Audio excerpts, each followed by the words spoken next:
The mining moon was silent, covered in gray dust and broken machines. Long ago, humans worked here in large numbers, digging deep for minerals. Now only one man remained. His name was Eli, a human engineer who had stopped counting the days. The wind howled across the empty base, rattling loose panels and filling the air with a lonely metallic hum. He lived inside an old outpost built from steel and rust. His only company a small repair drone that barely worked. Every night he stared at the black sky full of strange stars, wondering if anyone ever thought about him anymore. Eli had once been part of a crew, but after the mining company shut down the operation, everyone left. He chose to stay behind, saying he wanted to finish some repairs. That was a lie. The truth was he had no friends back on Earth, no family waiting. The silence of the moon was easier than the silence of his old life. One night during a heavy dust storm, the communications tower went down again. Eli pulled on his cracked helmet, grabbed a toolkit, and went out into the storm. The wind was strong enough to throw him off balance, but he kept walking through the gray haze toward the antenna. Static filled his radio, loud, then quiet, then loud again. He kicked the side of the metal tower in frustration. Then something strange happened. Between the bursts of static, a faint sound came through. At first he thought it was just interference, but then he heard it clearly, a voice. Weak, distant, not human. It was crying for help. Eli froze. His heart started beating fast. No ship had landed on this moon in years. He adjusted his radio. The signal came again, broken and full of static. Please, help. I can't move. He turned his scanner to locate the source. The coordinates appeared about 4 kilometers away, near the canyon where the old mining tunnels collapsed long ago. His first thought was to ignore it.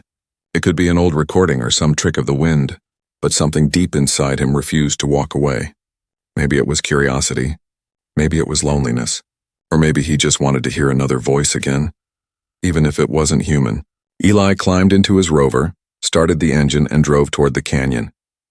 The storm made visibility almost zero. Rocks slammed against the windshield. The radio kept repeating short fragments of the same desperate voice. When he reached the site, his headlights shone on something that didn't belong to this moon, a half-buried alien escape pod. He approached carefully, gun in hand, unsure what he would find. The pod door was open, and inside was chaos. Smoke, broken metal, and blood that shimmered blue under his flashlight. Then he saw her, an alien girl lying on the cold floor trembling. Her skin was pale silver, almost shining like ice, and her eyes flickered weakly. Eli noticed something that made his stomach twist. She had no legs, only damaged cybernetic stumps sparking with dying energy. She looked at him with fear and shame.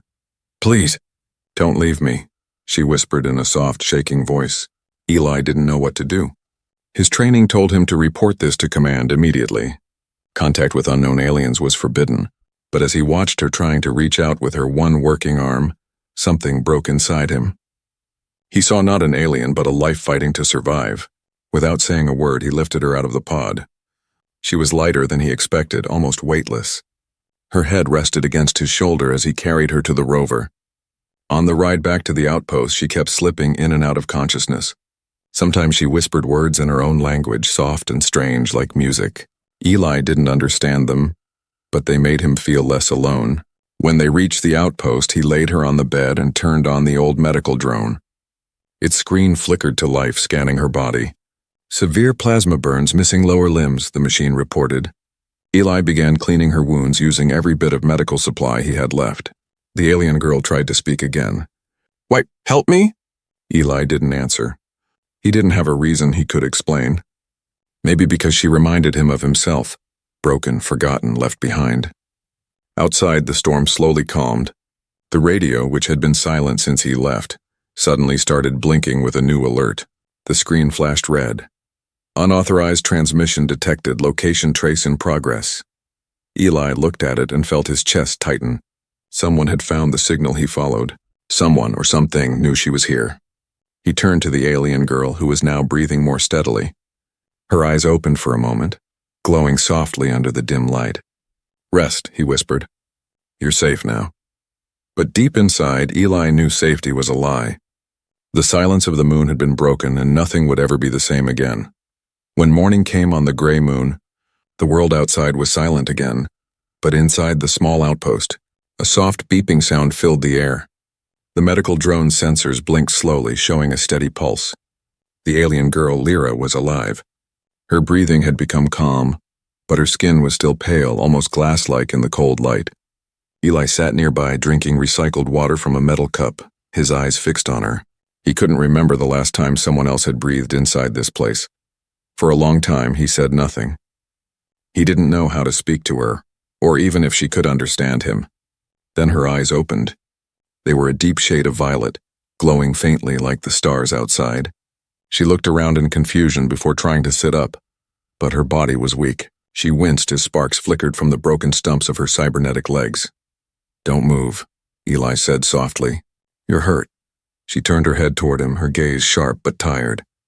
"Where am I?" Her accent was strange but clear enough. "You're in my outpost," Eli answered, "on a mining moon." "You crashed." "I found you." For a moment she looked like she didn't believe him. Her silver fingers clutched the blanket tightly. "You helped me?" "A human." Eli nodded. "You were dying. I couldn't just walk away." She laughed weakly, the sound bitter. "You humans usually do." Eli said nothing. He understood that tone, distrust, pain. Maybe she had every reason to feel that way. Instead, he stood up and walked to his workbench, pretending to check his tools. "You should rest," he said, but Lira didn't rest. She kept trying to move, dragging herself across the floor to reach a small metal box near the bed. Eli turned and saw her hands shaking as she pressed a button on it. It was a communicator, cracked and dead. "Stop," he said, kneeling beside her. "That thing's useless." "I must call them," she whispered, her voice trembling. "My people. They will come for me." Eli stared at her damaged body. "They left you," he said quietly. "Your pod crashed days ago. No one's coming." Her eyes filled with something between anger and grief. "You don't understand," she said. "They didn't leave me by choice. There was a battle. I escaped before the explosion." Eli studied her. "You were in a war?" Lira nodded weakly. "My ship. It wasn't a warship. It was a medical craft. We were helping refugees. Then the others came, our own kind, but corrupted. They wanted the data we carried." She touched the side of her neck, and Eli noticed a small metal implant glowing faintly under her skin. "This," she said, "is why they will never stop hunting me." Eli frowned. "Data?" she nodded. "Proof of what they did. To my world." For a moment, the air between them was heavy.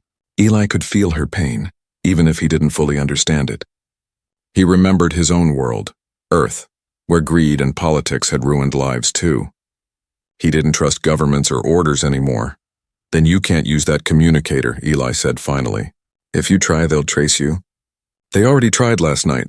Her eyes widened. "You mean they know I'm here?" Eli hesitated before nodding. "Someone picked up your signal. They sent a trace. It's only a matter of time before they come."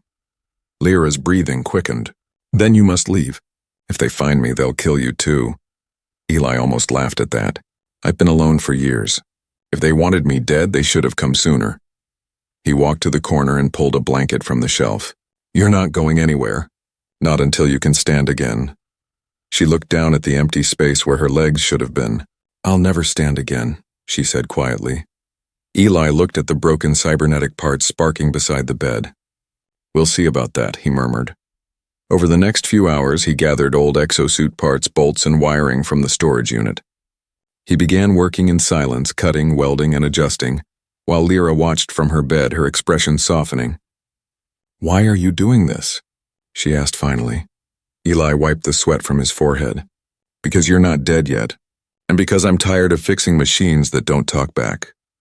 A small smile appeared on her face. It was faint, but it changed something in the room. The outpost, once cold and lifeless, now felt alive. Outside, the storm had calmed, revealing the endless horizon of dust and stone. The two of them sat in silence, one broken human, one wounded alien, each realizing they weren't as different as they thought. But deep underground, far from the surface, a red light blinked on an old relay tower. A signal was received. A mechanical voice in the dark repeated coldly, "Target found. Initiate retrieval." Neither Eli nor Lira knew it yet, but their quiet bond had already placed them both in danger. The next morning, the outpost was filled with the quiet hum of machinery. Eli stood over his workbench, adjusting the metallic framework of what looked like a half-finished exosuit leg. Sparks flashed, and the faint smell of burned metal filled the air. Lira sat nearby, her gaze following every motion. The pale glow of her eyes reflected off the steel walls. He'd been working non-stop since dawn. His hands were rough, his eyes red, but he didn't stop. "If I can stabilize the core joint," he muttered, "you might walk again." Lira tilted her head. "You make it sound so simple." Eli smirked slightly. "Nothing's simple out here. But sometimes, things are worth trying." She fell silent, watching him weld another piece into place. The hiss of molten metal filled the small room like a strange kind of music. She wanted to ask why he cared so much, but she already knew. He was like her, alone, surviving out of habit, not hope. Then the outpost communication screen blinked. A red icon appeared with a short tone. Eli wiped his hands and approached carefully. "Incoming transmission, Earth Command." His heart skipped. He hadn't heard that name in years. Slowly, he pressed the receiver. A holographic officer appeared, stiff uniform, cold eyes. "Engineer Eli Grant, this is Central Enforcement," the voice said. "We've received an anomaly signal from your sector. Do you confirm all systems are clear?" Eli swallowed. "Yes, sir. The storm caused some interference. I'm recalibrating the comms." The officer's tone sharpened. "Scanners detected traces of non-human biosignature in your vicinity. Have you encountered any alien presence?" Eli's eyes flicked toward the sleeping alien girl behind him. She was out of sight, hidden by the workbench. He took a breath and said, "Negative. Just scrap metal and ghosts." The officer didn't smile. "Understood. Stay alert. There's a fugitive alien suspected to be hiding near the outer colonies. Dangerous and armed." The signal cut. The screen went dark. Eli stood still for several seconds, his heart pounding. Then he turned. Lira was watching him, eyes wide. "They're looking for me," she whispered. He nodded slowly. "I know." Lira's voice trembled. "You lied to them." "I did. Why?" Eli leaned against the table. "Because if I told them the truth, they'd kill you." She looked down, her fingers tightening. "They're right about one thing," she said quietly. "I am dangerous. Not because I want to be, because of what I carry." She touched the implant under her skin again, the one pulsing faintly with blue light. Eli frowned. "That data chip?" "Yes. It holds the truth about what my people did. They'll erase it and me before they let it reach the stars." For a long time, Eli said nothing. He walked to the window and stared out into the endless gray. "Then we'll keep it safe," he finally said. Lira blinked. "You mean, you'll help me?" He turned, a tired smile on his face. "I didn't fix your legs just so you could crawl away again." The alien girl's lips trembled. No one had ever spoken to her like that, not even her own people. Eli went back to work, this time faster. Sparks danced like tiny stars. Hours passed. When the new limbs were ready, he helped her attach the metal frames to her body. She flinched at first, then steadied herself. Slowly, she pushed up, the servos whirring. For the first time, Lira stood. Her steps were shaky, but her eyes shone with fierce determination. "They don't feel like my old ones," she whispered. "They're not meant to," Eli said. "They're meant to keep you alive." Just then, the motion sensors outside the outpost beeped twice, short then long. Eli froze. "That's not the wind," he muttered. He turned off the lights and looked at the radar. A small red dot was moving fast toward their coordinates. Lira grabbed the table to steady herself. "It's them!" "The hunters."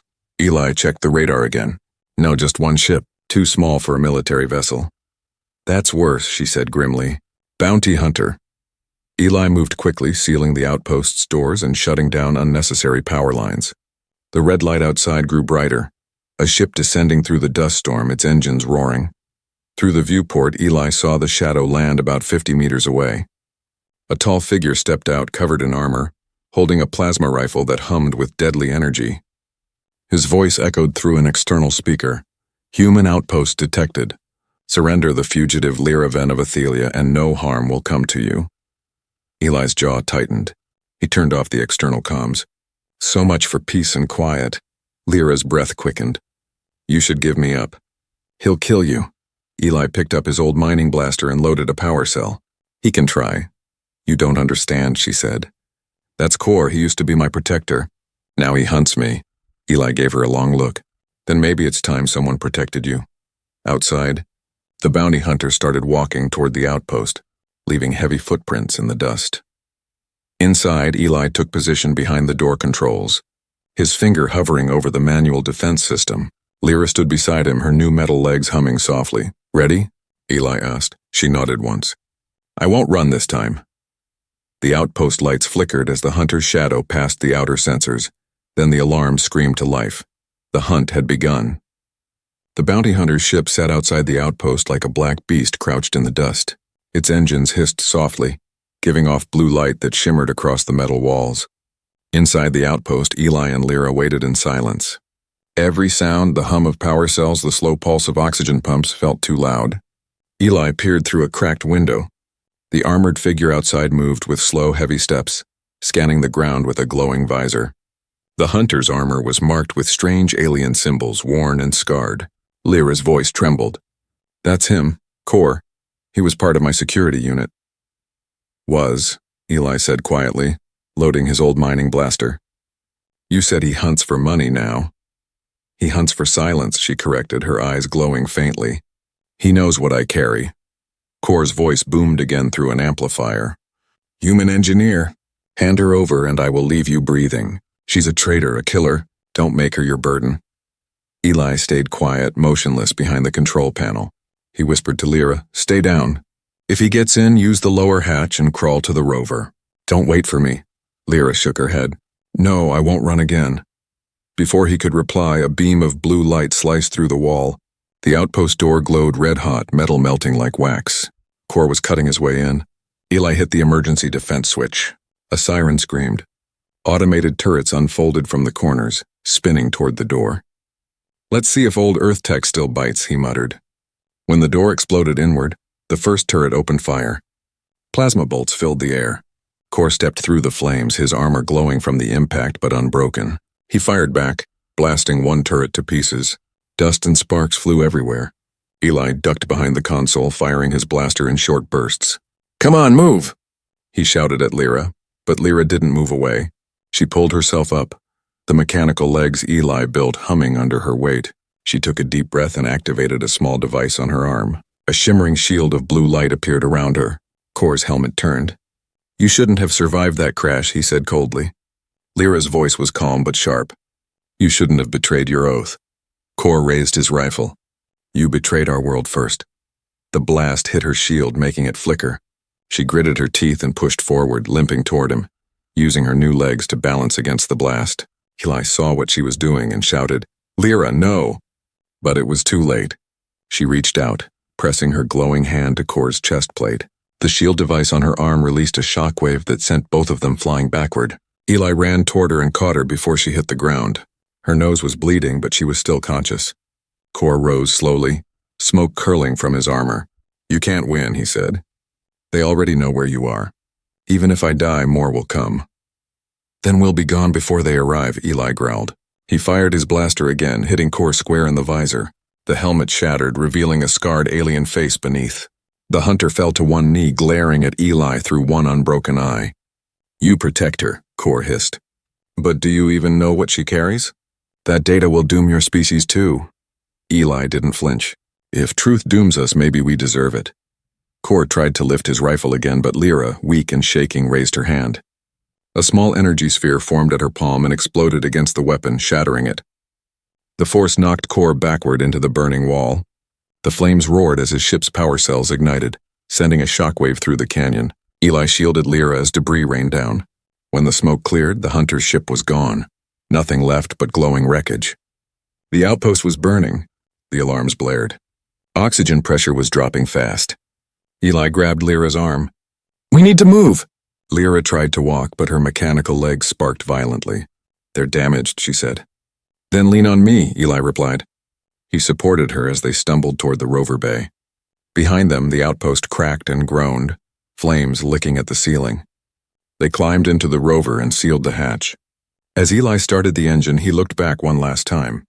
The home he had known for years, the silence, the solitude, was now collapsing in fire. Lira looked at him through tired eyes. You lost everything because of me. Eli glanced at her and gave a faint smile. I didn't lose anything. I finally found someone worth fighting for. The rover's engines roared to life and they sped into the gray horizon, leaving behind the burning ruins of the outpost. Far above them, a satellite blinked to life, transmitting the battle footage to unknown receivers across space.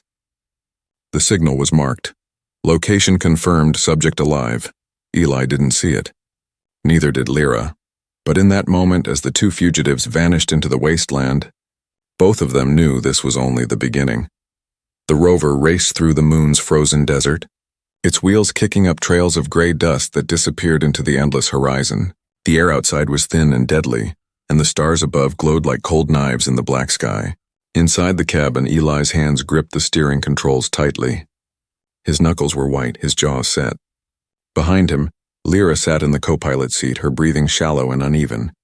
The new legs he had built for her were damaged, the servos sparking faintly with every bump in the terrain. They had escaped the burning outpost, but the heat of the explosion still echoed in Eli's chest. He could smell the smoke clinging to his clothes. Every few minutes he glanced at the radar screen, still clear for now, but both of them knew it wouldn't stay that way. "Are you in pain?" Eli asked without turning. Lira shook her head weakly. "Not pain," she murmured. "Just tired. Your repairs held longer than I expected." "That's not saying much," he muttered, checking the power gauge. "We'll need to stop soon. The oxygen filter's clogging up."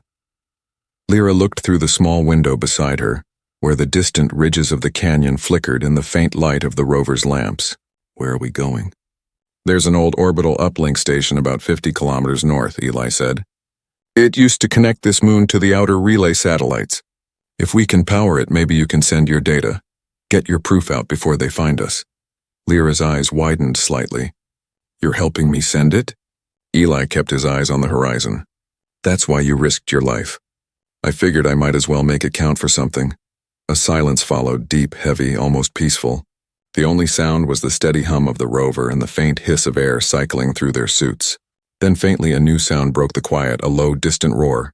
Lira stiffened. "Engines!" Eli's head snapped toward the radar. A red dot appeared behind them, closing fast. "You were right," he said grimly. "They're not done hunting." He pushed the throttle forward. The rover's engine screamed, its old frame shaking. They sped across the uneven terrain, bouncing over rocks and frozen craters. The red dot grew larger on the radar. Lira reached for the side control panel. "Give me access to the rear turrets," she said. Eli hesitated. "You can barely stand." "I don't need to stand to fight." He entered a command, and a small turret mounted on the rover's back powered up. Through the rear window, Lira saw a dark shape in the sky, a sleek pursuit drone armed with energy cannons. She locked onto it and fired. Blue streaks of plasma flashed across the air, lighting up the dust storm behind them. The drone swerved, returning fire. Bolts of light exploded near the rover, shaking it violently. One hit a side panel, sending sparks through the cabin. The oxygen alarm screamed, "Hold on!" Eli yelled. He turned sharply toward the canyon, steering between two tall cliffs. The drone followed, firing again, but its shots missed, slamming into the rocks instead. The narrow walls forced it to pull up higher. "Lose it in the tunnels," Lira said. "There's an old mining route ahead." Eli nodded, scanning the terrain. A dark opening appeared on the radar, a collapsed shaft. He aimed the rover straight toward it. The drone's sensors tried to track them, but as the rover dove into the shadows of the mine, the signal vanished. Inside, the darkness swallowed them whole. Eli stopped the engine and turned off the lights. The sudden silence was deafening. Both of them sat still, breathing heavily. After a long moment, Lira whispered, "You risked your life for someone you barely know." Eli leaned back, exhausted. "You're not the first person to say that. Then why do it?" He thought for a moment. "Because I've spent years fixing dead machines. Saving something alive feels better." Lira smiled faintly in the dark. "You're strange, human." "Yeah," Eli said softly. "I've been told that too." They stayed hidden until the drone's sound faded away completely. Then Eli restarted the rover and drove deeper through the underground tunnel. The ceiling dripped with frost, and the path opened into a wide cavern where old mining lights still flickered faintly. "There," Lira said, pointing ahead. In the far corner, buried under rock and ice, stood the broken silhouette of the uplink tower. Tall, rusted, and ancient. Eli parked the rover and stepped out, feeling the icy air sting his face through the suit. "We made it," he said. Lira looked up at the dead tower, her voice low. "No, not yet. When I send the data, they'll come. They always come." Eli glanced at her, his eyes calm but determined. "Then let's make sure they find nothing but ghosts." The wind outside the cave howled through the cracks, carrying dust like ash. The two of them stood side by side, an outcast human and a broken alien, staring at the last hope for both their worlds, unaware that far above, in orbit, a fleet of dark ships was already changing course toward them. The uplink tower loomed before them like a frozen skeleton of metal and dust. It reached toward the gray sky, half buried in ice and forgotten cables.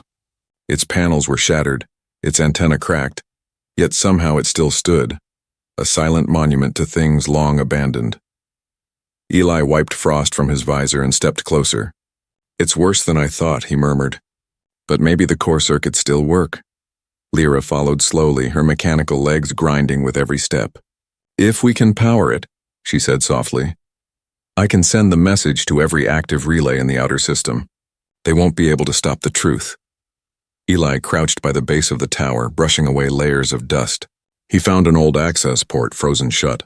With a grunt, he forced it open and connected his portable generator. Sparks jumped. The tower groaned like it was waking from a long sleep. Dim lights flickered up the structure one by one.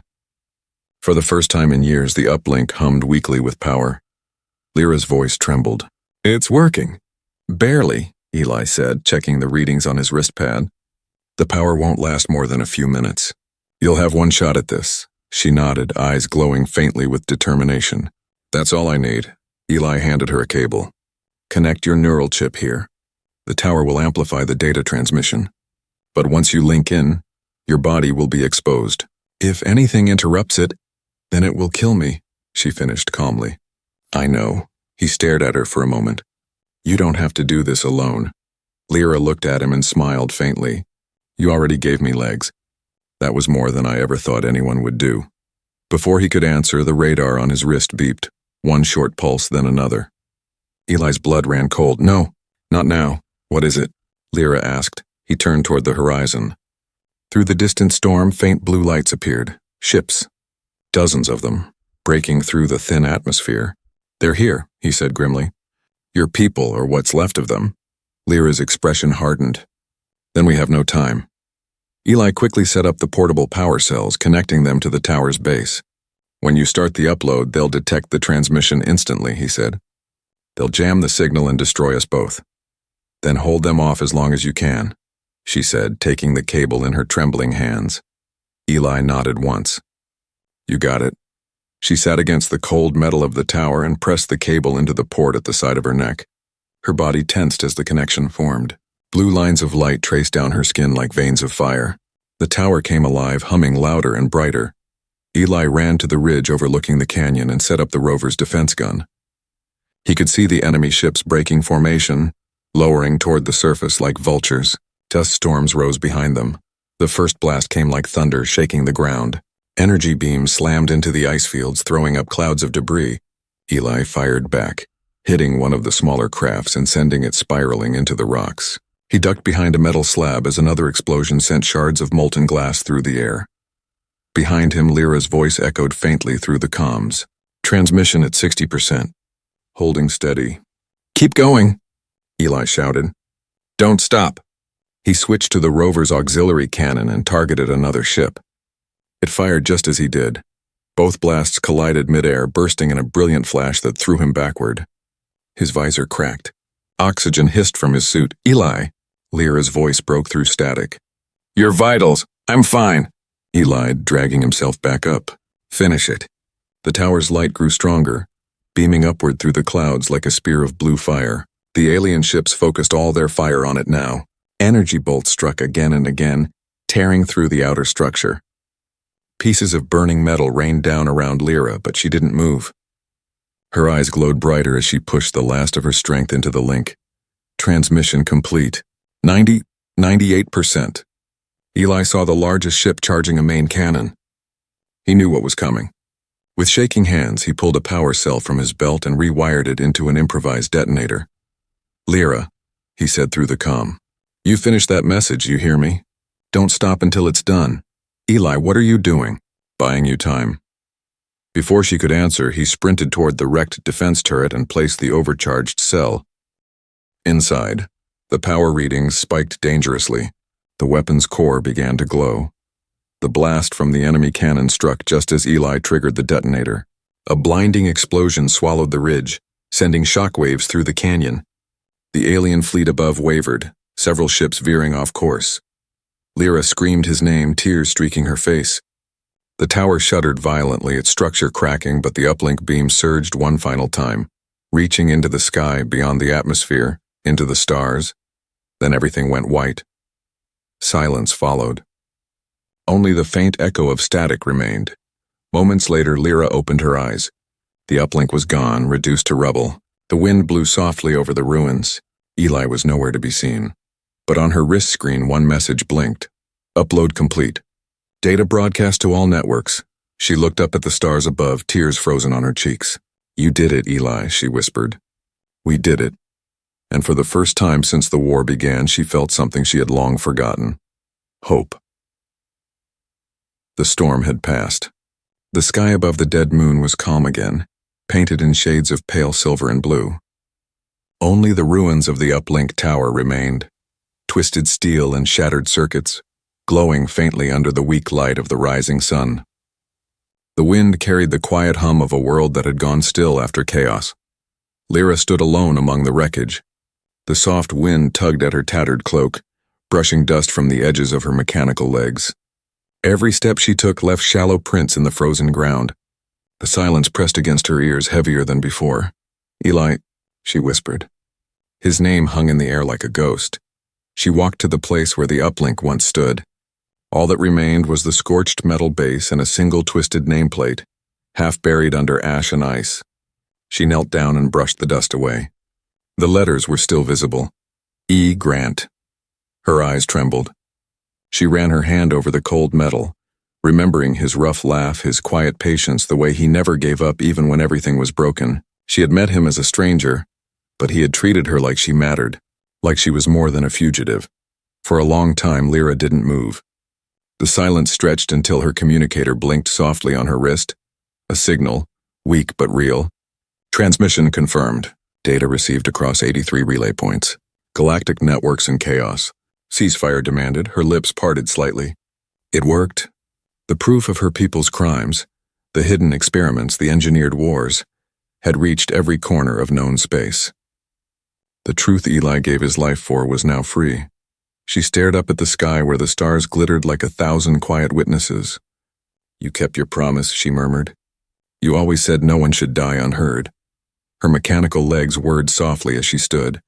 She turned toward the rover, now half buried in the snow near the canyon ridge. The windshield was cracked, the frame dented from the explosion, but it still worked. She climbed inside and sat in the driver's seat. The control lights flickered to life, humming weakly. From a small compartment beside the dashboard, she pulled out something Eli had kept hidden, a folded photograph.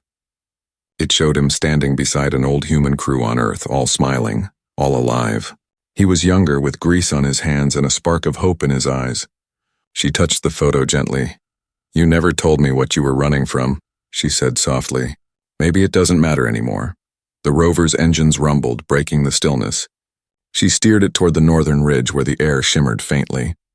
Above that horizon floated the faint outline of a massive alien fleet, but this time they weren't firing. They were silent, suspended, watching. A transmission came through the comms, a calm, cold voice from the Athelian command.